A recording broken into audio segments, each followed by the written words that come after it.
politics, and Latin American local knowledges. And I will talk or continue to talk from an actor network theory standpoint or approach. And just to be clear, it's not network analysis.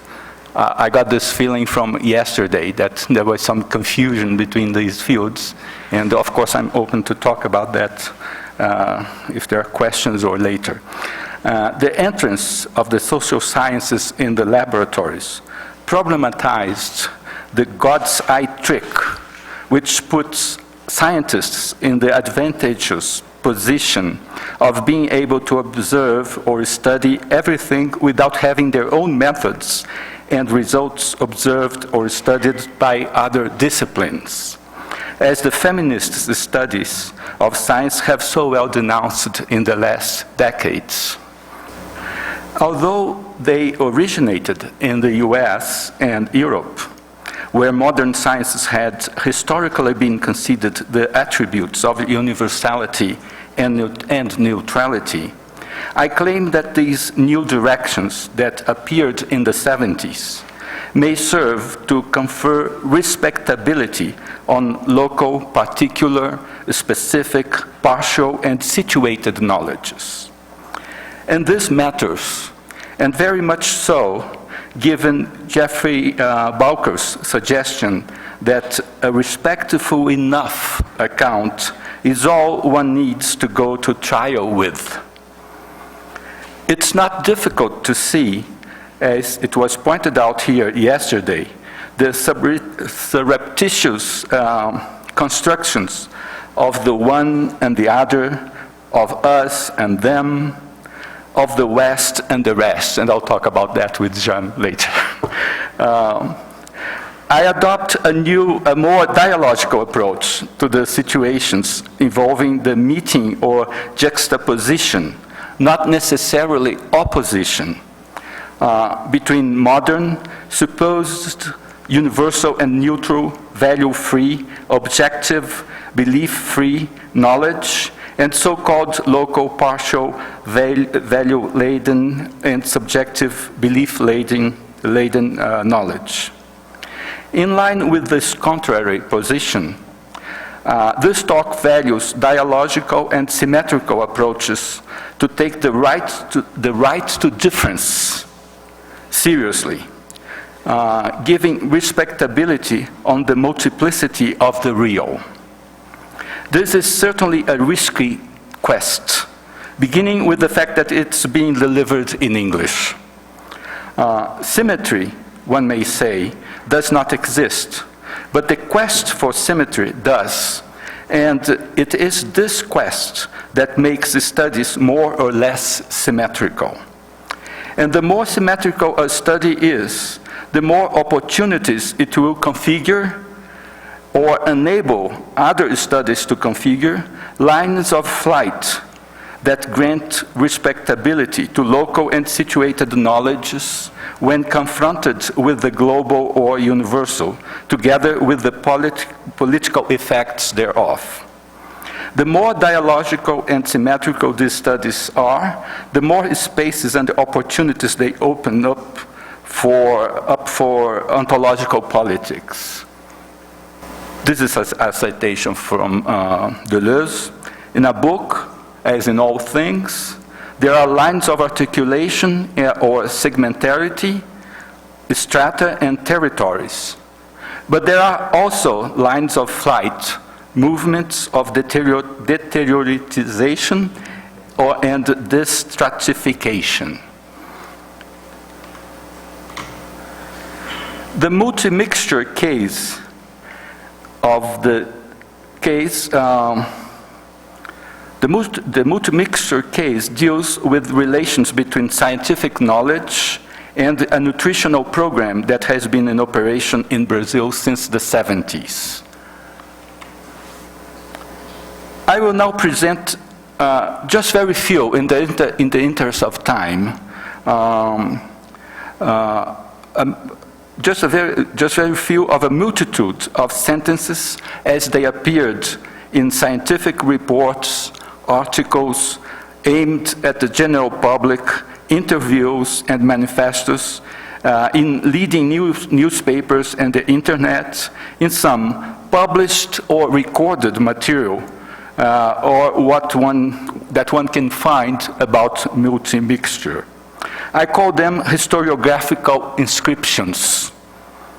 Actor network theory allows me to construct histories based on historiographical inscriptions, in the same way that physicists construct a particle based on the inscriptions they get in their laboratories. So I'll be very briefly, I'll tell you this story, or a few elements of this history. In the mid-70s, pediatrician Clara Brandão, that you can see there, observed a drastic reduction in diarrhea in malnourished children in 13 daycare centers in Santarém, Pará, in a region afflicted by extreme poorness.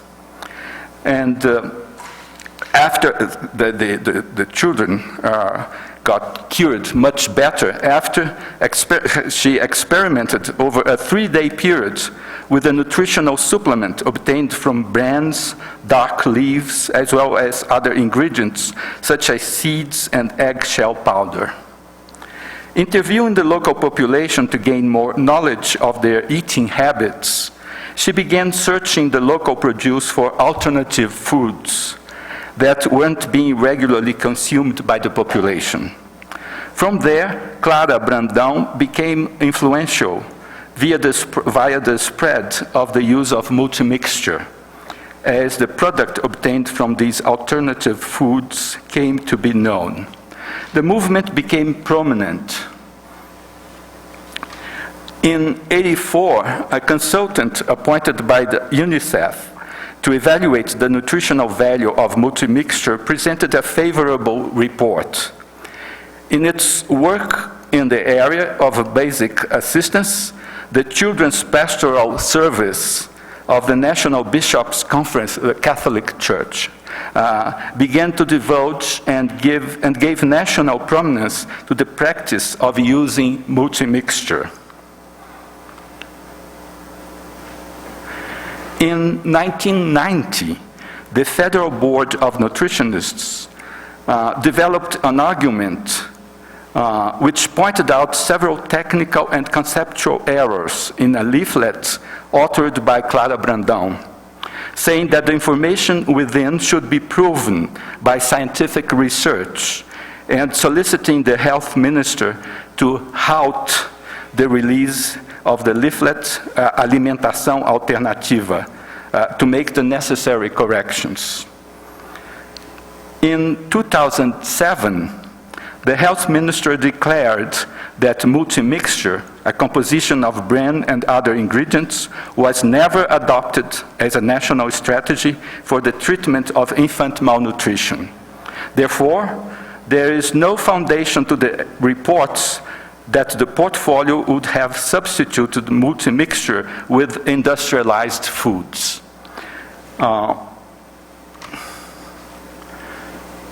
So there are many historiographical inscriptions, and I'm going to present 3 stories.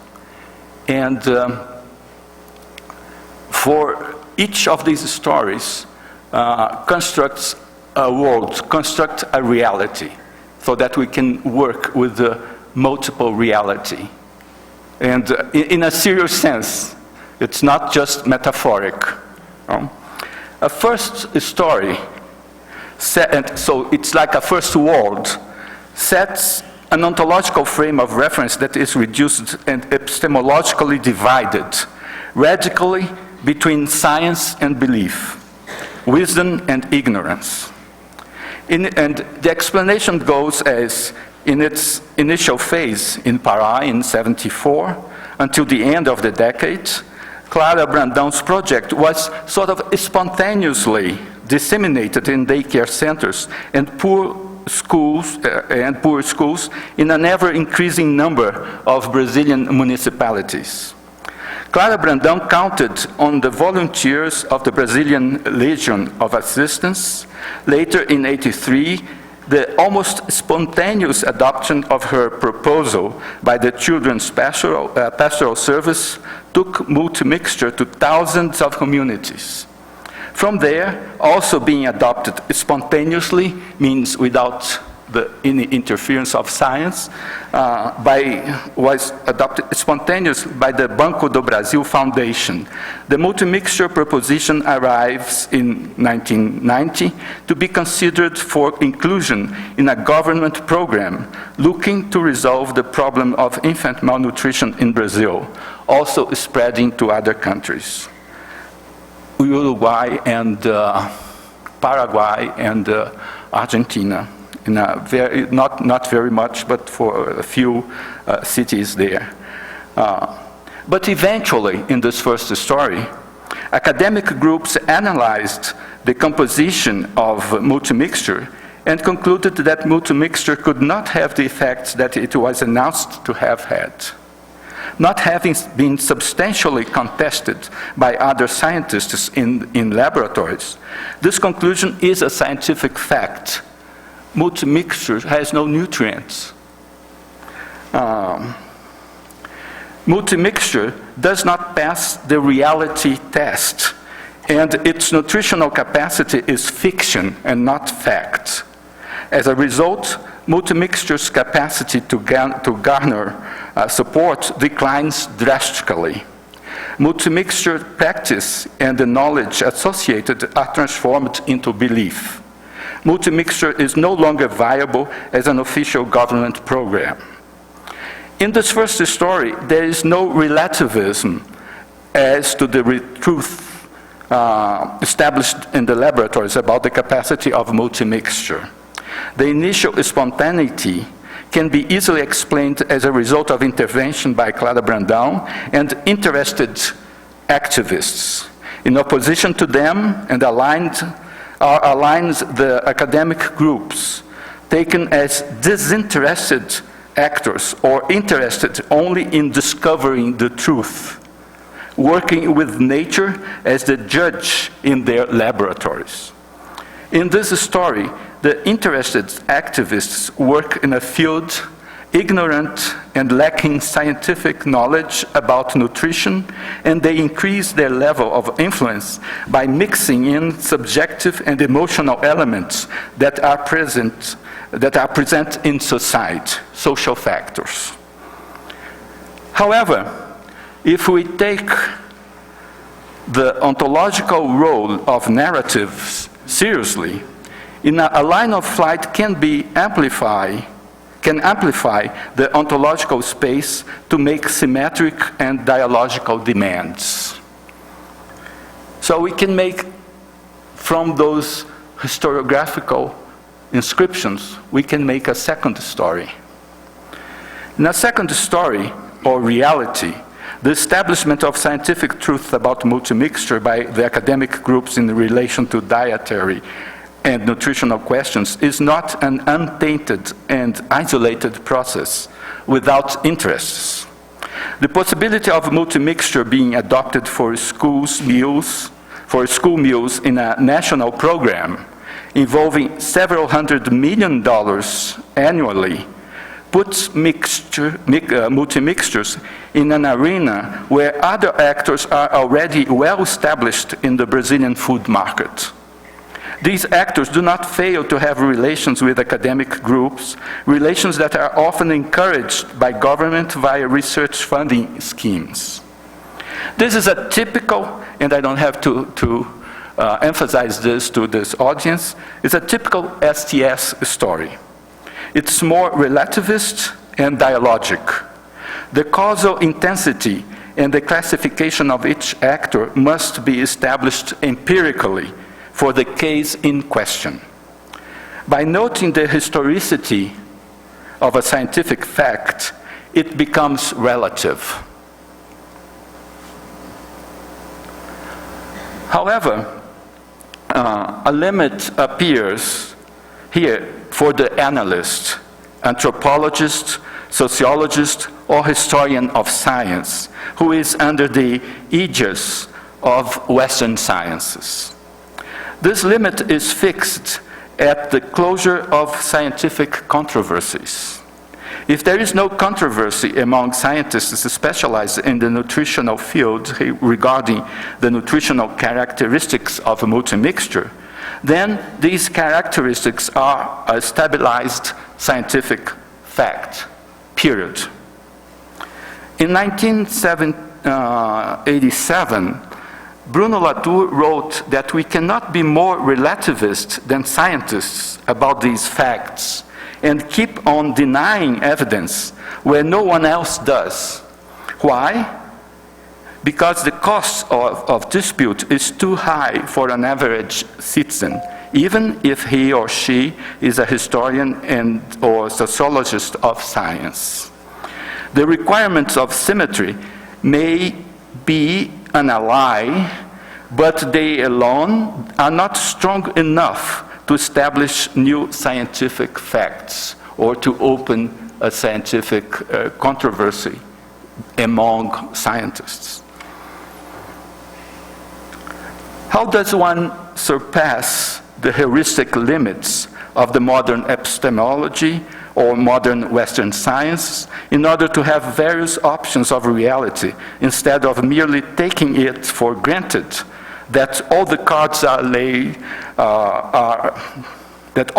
are on the table by science, that science tells what nature is, and so all cards are placed on the table by science, and that's the point. That how can we go beyond that? How can we make a dialogue with Western science without throwing it away? It's not that I'm saying here.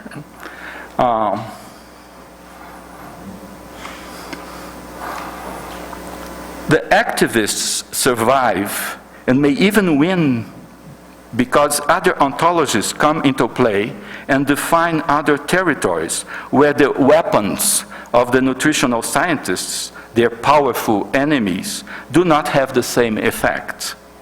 The nutritionists claim that multimixture is not proper food because it does not contain nutrients. But in spite of this, lay people say that the children are cured. The activists collect declarations from mothers, relatives, friends, and volunteers that take part in the multimixture program that contain anecdotal evidence that scientists, when not disqualifying them completely, disregard, at least temporarily, without offering any explanation. The people that practice multimixture are able to enact a reality in which the effects of laboratory truths do not have the ontological, mobilizing or demobilizing force they usually have in collectives that are more framed by Western dominant patterns of knowledge. In Western terms, they live a dream. Until today, it's quite possible that there is over 1 million children practicing the multi-mixture program. So the program did not grow after 1990, but it did not disappear at all. It's still a big thing. Now, the anthropologist Piers Vitebsky contrasts Freudian psychoanalysis with the use of mediunity among the Sora in India, showing how both deal with the unknown, in this case, death, through dialogue. I use his work to suggest a correspondence and a way of grading the dialogical capacity of each multi-mixture story. I draw on Vitebsky to suggest that by incorporating more heterogeneous elements, each story becomes more dialogical.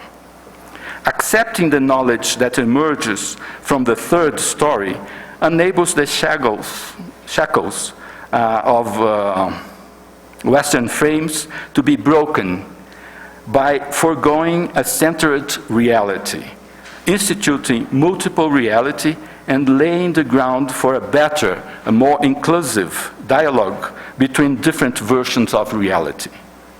According to the anthropologist Piers Vitebsky, Freud's article, Mourning and Melancholy, presents the most coherent and influential secular theory of the mental processes of loss by death in the industrialized West.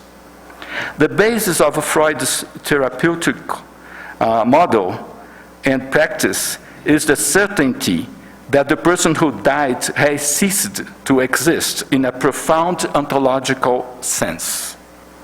The dead person is no longer a subjective being, and any continuing attempt to interact with the deceased person is thus based on an illusion. When a grieving person thinks that he has heard the deceased's voice or imagines that he is present, etc., this can be considered a part of what Freud calls normal mourning. But the reality test should soon convince, according to Freud, should soon convince the grieving person that the deceased no longer exists. It is the recognition of the verdict of reality that begins the recovery process. In this verdict of reality, if this verdict of reality is not accepted, a pathological state of melancholy installs itself, constituting a withdrawal into hallucinatory psychosis dominated by desire, in which the existence of the dead person is psychically and erroneously prolonged in excess. The dialogue with the psychoanalyst must, after a certain period of time, help the patient to recognize this error. But according to Vitebsky, the Sora in India live another version of reality. For them, the dead continue to exist fully, although they have been qualitatively transformed. Where Freud contrasts normal and pathological states of mind in the grieving person, the Sora contrasts benign or aggressive states of mind in the dead person and locates them in various distinct parts of the landscape. The dead reside in these places according to their states of mind of the moment, and the living person meets them and involves himself with them, moving around the landscape.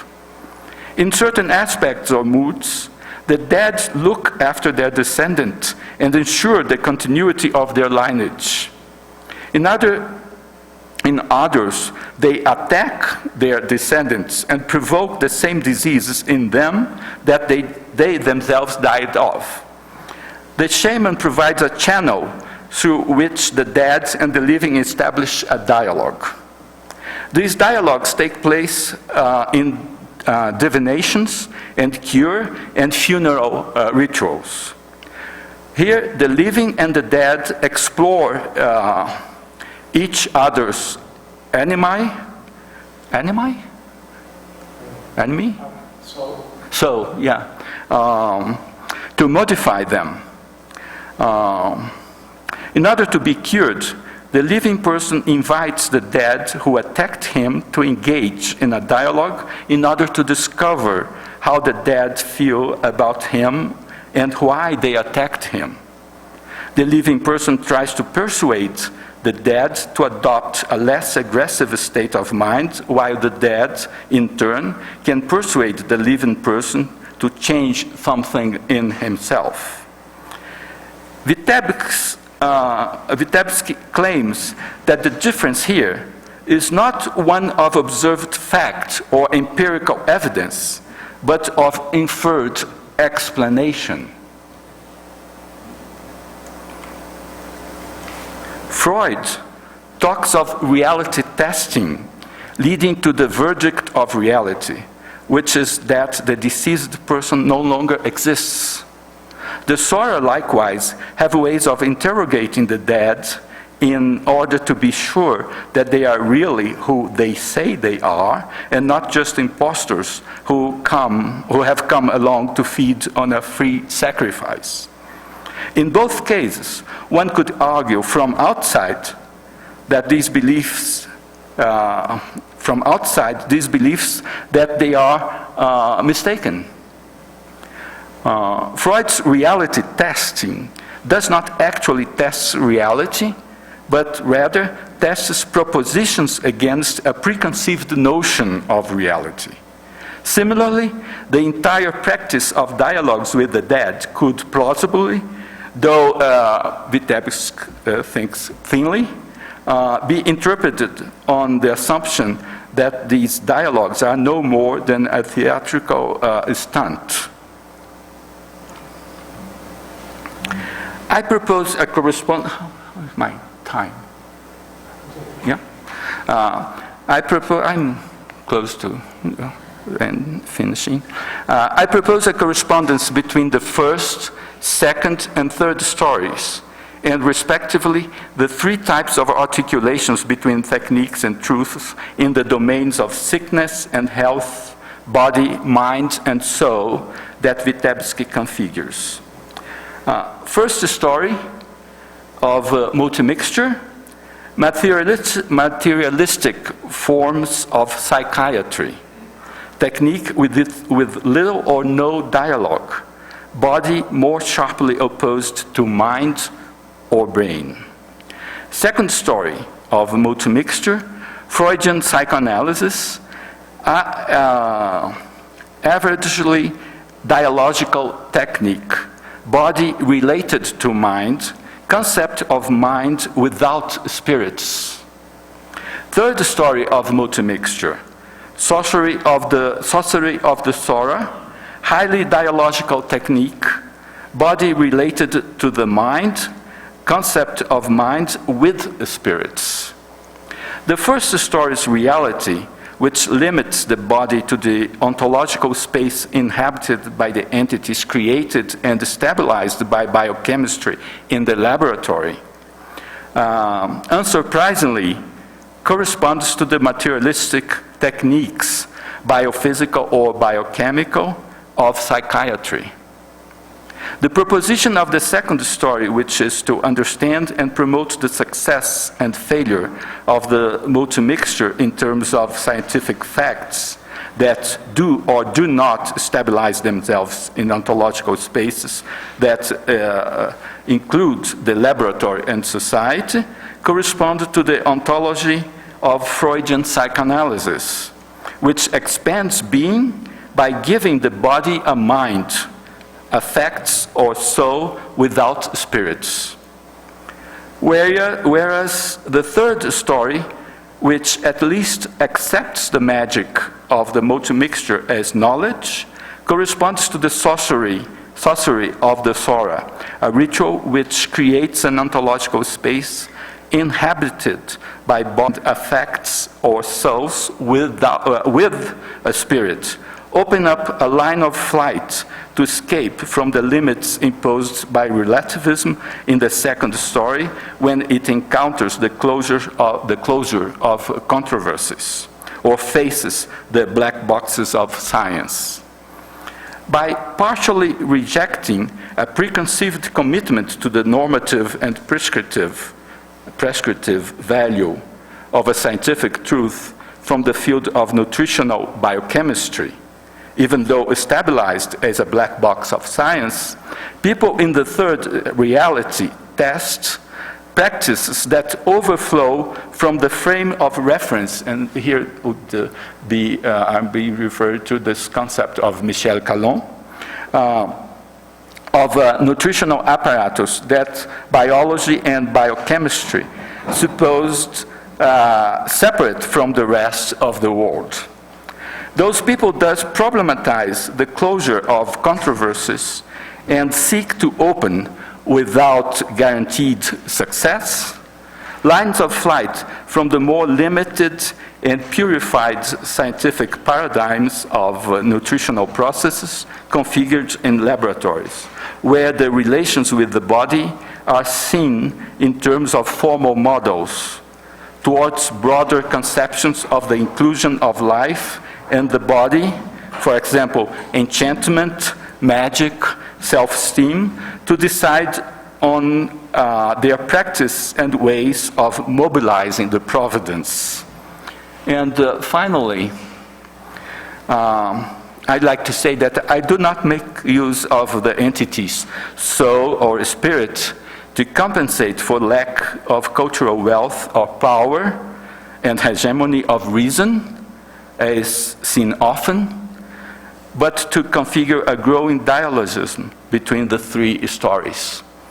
Thank you.